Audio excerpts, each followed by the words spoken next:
Kemarin beberapa hari yang lalu Ustadz Ban Widodo mengontak saya agak bingung juga nih ngomong Pak Nasir. Saya berharap justru nanti saya tidak begitu di banyak tanyalah tentang Pak Nasir.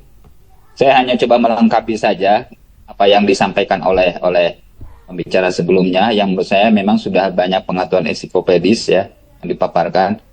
Saya hanya mencoba menyambungkan dengan beberapa temuan lapangan ya yang tentang almarhum ya utamanya di Timur Tengah karena kebetulan saya sedang berdomisili di sini. Jadi saya akan mulai pembicaraan Pak Nasir itu dengan sebuah dokumenter dari Netflix yang justru tidak bicara Pak Nasir. Jadi Netflix itu pernah mengeluarkan sebuah dokumenternya itu berjudul Dirty Money. Dirty Money itu apa ya? Uang kotor lah ya. Jadi itu semacam dokumenter tentang orang-orang yang korupsi di dunia ini gitu kan. Dan nilai-nilainya sudah fantastis ya, sudah di luar nalar kita gitu kan. Termasuk diantaranya anaknya, menantunya Donald Trump lah gitu kan. Nah yang menarik itu adalah dalam dokumenter Dirty Money itu tidak ada orang Indonesia, Pak Nasir juga tidak ada gitu kan. Cuman yang menariknya dalam dokumenter Dirty Money itu ada membahas Perdana Menteri Malaysia yang kemarin yang kemarin kalah oleh sebelum Pak ini Anwar Ibrahim. Jadi dia di antara orang yang melakukan korupsi besar-besaran lah gitu kan. Saya lupa berapa nilainya tapi sangat fantastis. Hal menarik itu adalah ketika polisi itu mendatangi rumah Perdana Menteri Malaysia itu kalau nggak salah Abdul Rahman itu ya. Dan di sana banyak ditemukan uang cash triliunan jutaan ringgit lah kan, jutaan ringgit. Dan mungkin samalah dengan apa yang kita ketemukan kemarin ketika ada uang 1 triliun di Jaksa Indonesia gitu ya. Nah, kira-kira begitu ada uang cash gitu. Terus kata Perdana Menteri Malaysia itu dia bilang begini, ya saya punya uang itu karena saya ketua UMNO. Dia mengklarifikasi, sebagai ketua UMNO, saya itu, kalau orang Sunda bilangnya uang kadedeh lah gitu. Saya dapat uang, dikasih uang oleh Raja Arab. Kira-kira gitu. Jadi uang cash yang jutaan ringgit itu kata dia, ya itu uang saya sebagai ketua UMNO yang saya dikasih uang itu sama Raja Arab gitu kan. Nah, jadi uang kadedeh lah kalau kata ini, kalau kata orang Sunda. Ya. Nah, tiba-tiba jadi katanya Raja Arab punya kebiasaan seperti itu, ngasih uang ke beberapa tokoh-tokoh Islam yang kemudian yang dianggap berkontribusi terhadap kemajuan Islam gitu kan. Ya apakah itu berdimensif politis atau tidak kita tidak tahu ya. Nah saya jadi ingat beberapa tahun lalu ketika teman saya itu dia cerita kalau dia kuliah ke Ummul Qura. Jadi saya tanya, Ummul Qura itu termasuk kampus yang agak sulit ya masuknya itu, dan masih ketika itu berdasarkan rekomendasi Ummul Qura di Mekah. Dia cerita ke saya, kenapa saya bisa dapat ke Ummul Qura, karena saya dapat rekomendasi dari Dewan Dakwah, tanya begitu. Nah, kenapa rekomendasi Dewan Dakwah itu didengar sama Arab Saudi? Katanya dulu, menurut cerita dia, katanya dulu, saya yakin ini nggak tahu ini cerita ini sudah nyebar belum saya yakin saya anggap sudah ada di Dewan Dakwah. Jadi katanya dulu Pak Nasir itu pernah ditawarin lah sama Raja Arab itu. Kamu tuh mau apa kira-kira? Kalau butuh duit, butuh berapa lah kira-kira gitu. Dan saya lihat Raja Arab yang intens dengan Pak Nasir itu Raja Faisal ya.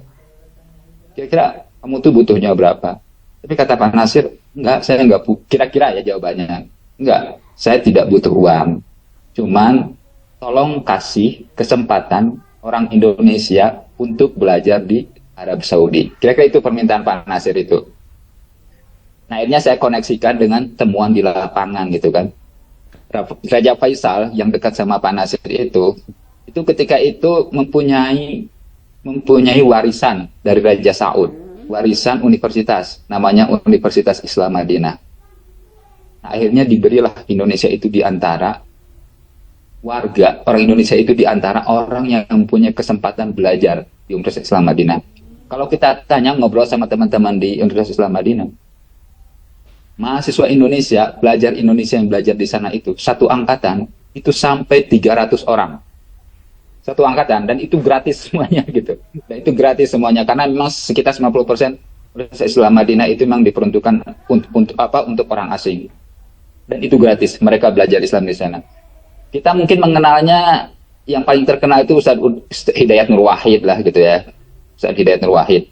Tapi generasi-generasi awal itu yang lulus dari Universitas Islam Madinah yang berhasil lobby Pak Nasir itu yang kemarin menjadi wapres kita, Pak Ma'ruf Amin. Itu generasi-generasi awal orang punya kesempatan kuliah di Universitas Islam Madinah gitu. Nah, sampai sekarang pun seperti itu. 300 orang. Jadi di Madinah itu bisa dikatakan salah satu mahasiswa terbanyak lah Indonesia di luar negeri gitu kan. Nah, itu jadi perihal dengan pendidikan. Makanya saya mengkoneksinya kan, ternyata ada sebuah keterkaitan yang sangat erat gitu kan antara Pak Nasir dengan Raja Arab, dan dalam hal ini adalah Raja Faisal. Raja Faisal itu kita ingat itu salah satu raja terkenal di Indonesia karena banyak memberikan bantuan ke Indonesia dan adalah orang yang sangat konfrontatif membela Palestina. Jadi dia sempat mengembargo Eropa, mengembargo Amerika. Kalau misalnya Palestina itu mesti berdiri, kalau tidak saya stop semuanya minyak dari Timur Tengah. Nah, ketika itu kan akhirnya Raja Faisal seperti yang kita ketahui meninggal, dibunuh oleh ponakannya. Walaupun ponakannya itu sudah lama belajar di Amerika. Banyak orang bilang ya karena ini ponakannya gila dan sebagainya, tapi semuanya mafhum lah kalau itu adalah sebuah operasi yang memang akibat Raja Faisal terlalu konfrontatif dengan Eropa dan Amerika. Nah, itu hal pertama yang kemudian saya ingat tentang almarhum Nasir. Dan sampai sekarang warisannya masih terasa. Itulah kemudian makanya saya katakan dari awal tadi, beberapa hari yang lalu beberapa teman sempat nanya ke saya, katanya, Kang, saya pengen belajar di Saudi, kira-kira apa ya supaya bisa kepilih. Saya bilang hubungi Dewan Dakwah aja. Karena Dewan Dakwah itu menurut saya salah satu rekomendasi yang didengar gitu kan. Nah, saya kemarin sempat ngobrol-ngobrol juga dengan teman-teman di Universitas Islam Madinah itu, sebetulnya dari 300 itu berapa banyak sih yang teman-teman Dewan Dakwah? Justru sedikit gitu kan. Itu banyaknya itu saya lupa organisasi yang orang Arab di Indonesia itu itu saya lupa itu. Justru itu katanya orang Dewan Dakwahnya dikit ya. Iya, justru pada itu rekomendasi dari Pak Nasir dan kemudian masih berlaku sampai sekarang. Itu yang pertama. Yang kedua adalah mengenai OKI, Organisasi Konferensi Islam. Bapak dan Ibu sekalian, ini mungkin ada kaitannya dengan apa yang terjadi sekarang di Palestina gitu ya. Ada yang terjadi sekarang di Palestina. Saya tadi pagi sempat nulis di blog saya tentang konfigurasi. Satu sisi tentang geografis Palestina, Timur Tengah. Jadi gini, secara personal, ketika OKI berdiri, itu Pak Nasir bukan wakil Indonesia karena sudah tidak berdiri, karena sudah tidak menjadi pejabat lagi lah, sudah tidak berkuasa lagi lah. Indonesia justru diwakili oleh Adam Malik ketika OKI berdiri itu. Tapi semua tahu bahwasanya ada hubungan erat antara Raja Faisal dengan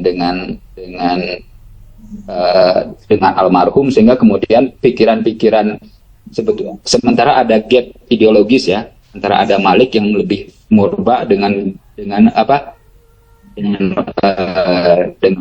Nasir, sehingga sebetulnya secara psikologis dan secara ideologis lebih dekat Pak Nasir dengan Raja Faisal. Makanya kalau dalam catatan pendirian OKI disebutkan Adam Malik itu tidak disebut sebagai pemerakarsa, tapi dia disebut sebagai mendukung berdirinya OKI. Nah, OKI ini berdiri itu kan respon terhadap ketika Yerusalem itu, Baitul Maqdis itu ada ada serangan bom lah kalau kayak kita. Terus kemudian OKI berdiri dan menyatakan pembelaannya terhadap Palestina. Nah, saya ingin menggarisbawahi apa yang disampaikan oleh pembicaraan sebelumnya ketika diingatkan bahwasanya pembelaan Pak Nasir itu lebih kepada dimensi kemanusiaan. Hal inilah juga yang ingin saya ingatkan kembali bagaimana kemudian kita eh, menyikapi Palestina ini. Kalau kita merujuk apa yang dilakukan oleh Pak Nasir. Jadi Bapak-Ibu sekalian, Oki itu berdiri salah satu karsa informalnya Pak Nasir karena memang sudah tidak berjabat lagi, dan beberapa raja dan raja Arab yang dekat dengan Pak Ansar itu Raja Faisal ya. Nah, kalau kita melihat konfigurasi Timur Tengah secara geografis, kita akan melihat bahwasanya memang disinilah benar apa yang dikatakan Pak Hadi tadi, penekanannya itu bukan pada keagama, tapi penekanannya itu kepada kemanusiaan yang diangkat itu. Kenapa saya bilang katakan seperti itu? Secara geografis, Timur Tengah itu adalah gabungan antara negara-negara Teluk, negara Levant, ditambah dengan Mesir, Iran, Irak, dan sedikit Turki di bawahnya. Negara Teluk itu negara mana? Negara Teluk itu seperti yang kita lihat sekarang ini. Itu negara-negara kaya gitu kan. Oman, Arab Saudi, Bahrain, Qatar, Yaman nggak masuk, Oman, Bahrain, Qatar, terus kemudian Uni Emirat Arab, Kuwait, dan Arab Saudi. Negara Teluk itu negara yang relatif homogen secara agama. Di sana itu hanya Arab dan Islam. Mungkin variasi sedikit ada, Islamnya Islam Sunni. Mungkin variasi sedikit ada Sunni Syiah di Bahrain, dan juga Syiah di Arab Saudi. Syiah ada sekitar 10-15%. Jadi secara etnis mereka lebih homogen antara Arab dan Islam. Adapun yang non Arab itu banyakannya itu adalah imigran, kayak saya gitu. Banyaknya imigran, pekerja asing, dan itu banyaknya itu dari negara-negara seperti Asia Selatan. Negara-negara Asia Selatan seperti India, Bangladesh, Pakistan, mereka datang ke sana untuk merubah nasib mereka lah. Termasuk Afghanistan yang negara gagal itu ya. Datang ke sana untuk merubah nasib mereka. Tapi berbeda dengan negara Levant. Negara Levant ini yang kemudian menjadi pusaran konflik sekarang. Pusaran konflik sekarang itu di sanalah ada Suriah, ada Lebanon, ada Yordania, termasuk diantaranya Palestina dan Israel. Itu yang menjadi pusaran konflik sekarang. Di Levant itu tidak berbeda dengan negara Teluk. Di sana itu secara etnis itu lebih. Jadi yang kalau orang menganggap Arab itu menemukan orang Arab tapi Kristen ini di daerah Levant itu, di 3 negara itu, Levant itu. Kenapa disebut Levant? Levant itu bahasa Latin, artinya timur. Kenapa timur? Karena dulu orang Prancis itu diadaptasi jadi bahasa Prancis. Karena orang Prancis kalau lihat daerah itu lihatnya timur gitu. Nah, daerah ini kenapa strategis? Daerah ini bisa dikatakan kalau misalnya dibandingkan dengan negara Teluk tadi, itu daerah yang punya peradaban yang lebih maju daripada negara-negara Teluk. Saya sering menjelaskannya dalam konteks perjalanan Nabi Muhammad. Jadi ketika Nabi Muhammad berdagangnya itu bukan ke Dubai, bukan ke Qatar, karena Dubai Qatar itu Doha itu tidak punya masalah. Dikatakan seperti itu. Nabi Muhammad berjalannya itu ke Syam. Syam itu ya daerah Levant tadi. Di Suriah ketemu dengan pendeta Bukhaira. Nah, kemudian kenapa pendeta Bukhaira yang notabene-nya Kristen? Dan di Suriah juga pendeta Bukhaira mengatakan ini mesti dilindungi dari orang-orang Yahudi, gitu kan? Ya artinya apa? Di sana itu ketika itu memang sangat bervariasi. Ada orang Yahudi juga, ada orang Kristen juga. Terus kemudian kenapa Nabi Muhammad berdagang di sana? Ya karena itu perdagangan sudah maju di sana. Perdagangan sudah maju di sana. Peradaban relatif sudah maju, karena kita tahu di Suriah itu ya kalau kita di Suriah itu bukan hanya bekas ibu kota dinasti Bani Umayyah, tapi di Suriah itu kita akan menemukan gereja yang diyakini oleh orang Kristen itu tempat turunnya nanti Yesus Kristus di sana. Yesus Kristus di akhir zaman akan turun ke bumi, tepatnya itu di Suriah gitu kan. Jadi ini wilayah Levant itu wilayah yang kemudian sangat bervariasi secara agama. Kita akan menemukan namanya Arab Kristen itu ya di sana di daerah Levant ini. Ini yang dulu itu disebut oleh orang Islam dengan Syam. Syam itu, kenapa Syam? Karena Syam itu secara bahasa artinya utara. Jadi kalau kita berada di Mekah, kalau lihat khilafah itu sebelah utaranya Jazirah Arab. Nah ini kemudian yang maju secara ekonomi, karena di sini ada peradaban Sungai Efrat, Sungai Tigris, dan ini kemudian di sini dulu Bizantium, di sini dulu adalah pusat peradabannya dinasti Umayyah, itu di sini. Kemudian Sultan Ottoman juga di sini. Nah, jadi permasalahannya di kegemilangan daerah Lavan ini, titik baliknya terjadi ketika perjanjian Balfour, seperti tadi disampaikan oleh pembicara sebelumnya. Tapi sebelum terjadi perjanjian Balfour, ada sebuah perjanjian sebelumnya, yaitu namanya Sykes-Picot. Sykes-Picot itu diplomat Inggris dan diplomat Perancis membuat perjanjian.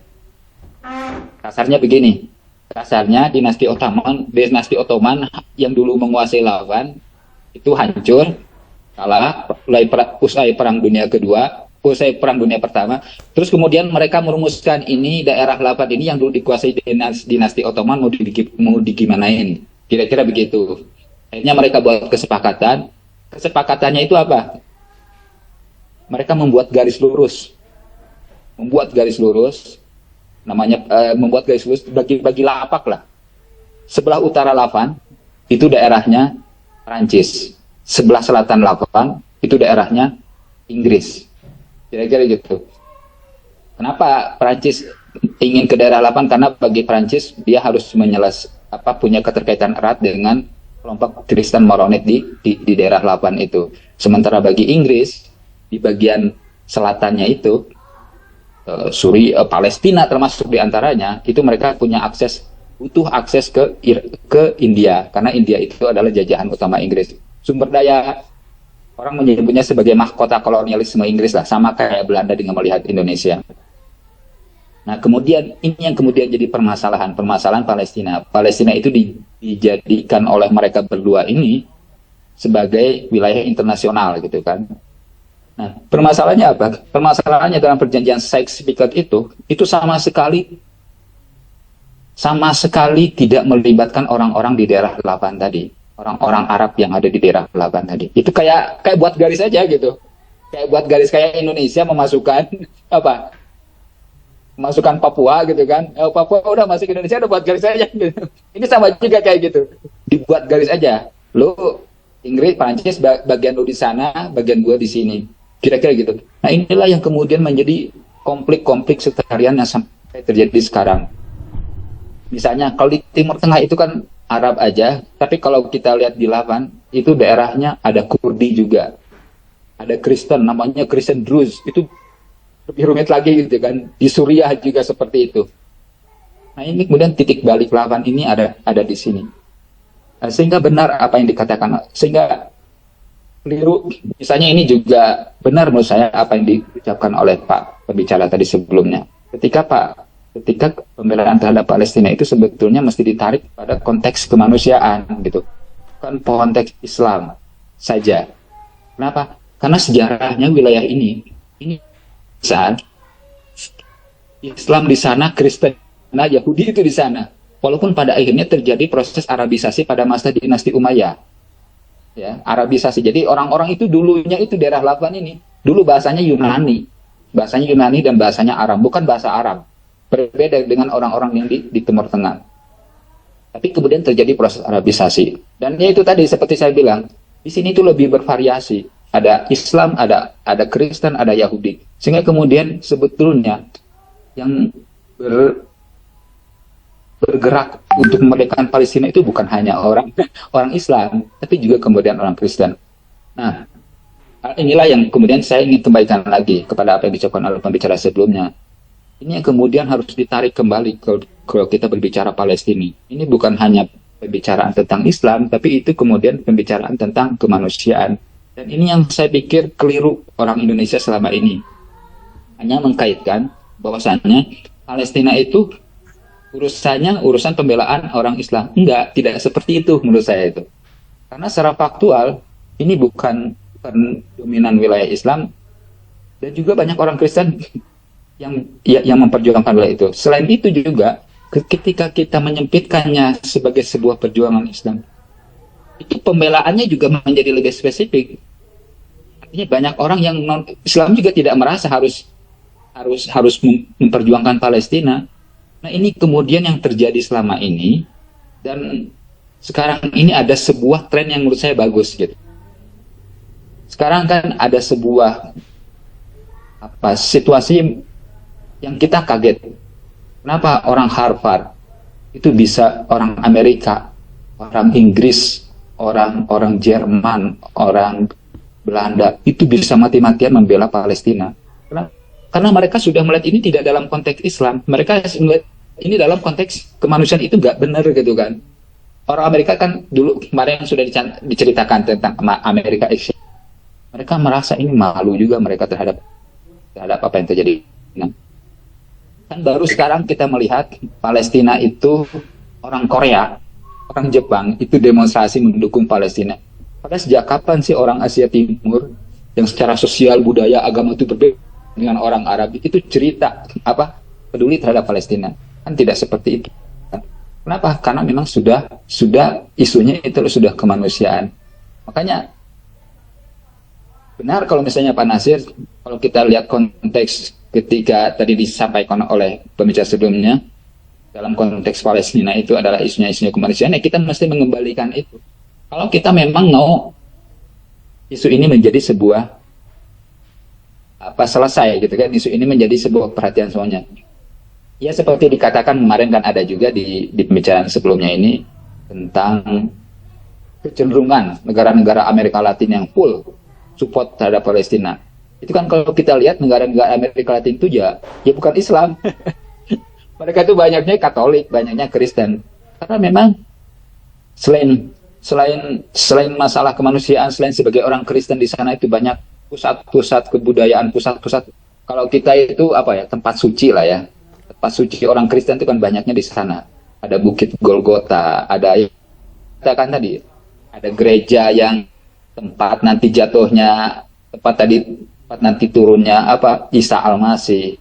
Kalau kita kan tempat suci umat Islam relatif masih terjaga lah ya, walaupun kemudian banyak mengeluhkan Arab Saudi tidak menjaga dan lain sebagainya, tapi relatif masih terjaga. Masjidil Haram, kecuali Masjidil Aqsa mungkin ya, Masjidil Haram, Masjid Nabawi dan lain sebagainya.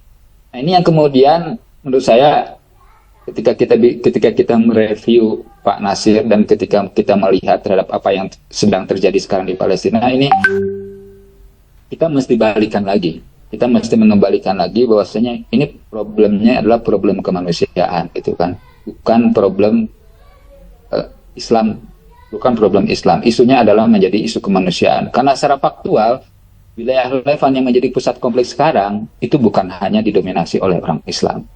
Kecuali kalau kita bicara wilayah Teluk. Ya, kecuali kalau kita bicara wilayah Teluk. Kalau kita bicara wilayah Mesir, Saudi, mungkin kita akan bicara ngomong Islam, tapi Levan tidak seperti itu. Banyak orang Kristen juga yang sangat peduli dengan itu. Di Indonesia saya ingat dulu saya pernah baca buku tentang Timur Tengah. Dan menurut saya bagus itu. Dan itu penulisnya orang Kristen, wartawan Kompas, namanya siapa? Trias Kuncahyono. Dan dia baca kenapa dia begitu peduli sama isu Palestina, ya karena dia melihat sebagai orang Kristen dia sangat terpukul melihat Bukit Golgota gitu kan. Bukit Golgota itu tempat di mana Yesus itu memanggul salib gitu kan. Sehingga kemudian dia mengangkat isu Timur Tengah, dan dia itu wartawan gitu. Nah, kembali lagi, ya saya hanya menyambungkan saja apa yang disampaikan oleh pembicara sebelumnya. Mungkin ini juga yang harus kita review dari perjalanan jika kita mereview pemikiran Pak almarhum Pak Nasir, dan kemudian kita kaitkan dengan dinamika yang terjadi pada saat sekarang ini, utamanya karena Pak Nasir memang dikenal sangat dekat dengan Raja Arab ya. Kalau saya tracking, Raja Arab yang Pak Nasir itu adalah Raja Faisal, dan memang Raja Faisal itu dalam jajaran raja-raja Arab saya lihat itu raja yang berani, menurut saya raja yang berani, dan ini yang kemudian Kalau kita bandingkan dengan Iran, ini kemudian dengan Shah Pahlavi misalnya, ini ada, kita akan menemukan sebuah kan gitu kan, ada menemukan sebuah kembalikan. Menurut saya turning posisi Arab sekarang, diplomasi internasional dan sebagainya itu turning point-nya terjadi di Raja Faisal. Mungkin itu aja sebagai awalan, Pak Ahmad Banu Widodo. Nanti mungkin kita sambungkan dengan ngobrol-ngobrol aja. Terima kasih. Assalamualaikum warahmatullahi wabarakatuh.